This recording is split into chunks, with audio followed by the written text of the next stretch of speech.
Welcome to Sara's cooking channel.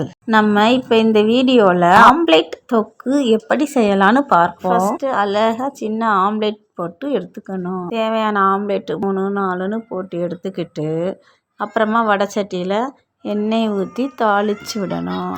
கடுகு, உளுந்து, கருவேப்பிலை மட்டும் இல்லாமல் பெரும் சீரகம் போட்டு தாளித்து விடணும். 2 பெரிய வெங்காயம் பொடியாக நறுக்கி அதை சேர்த்து வதக்கணும். இஞ்சி பூண்டு இடித்து போடணும். தேவைக்கேற்ற மாதிரி உப்பு, கரம் மசாலா, வத்தப்பொடி, மஞ்சப்பொடி சேர்த்து வதக்கணும்.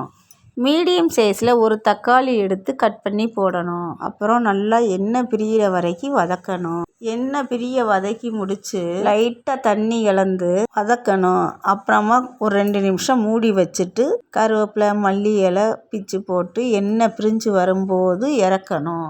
அது பார்க்குறதுக்கே ஒரு மாதிரி அழகாக வரும். அப்போ ஆம்லேட்டை தூக்கி உள்ளே போட்டுறணும். அப்படியே ஆம்லேட்டை போட்டு ஒரு 2 நிமிஷத்தில் முட்டையை பிரட்டி விடுறோம்.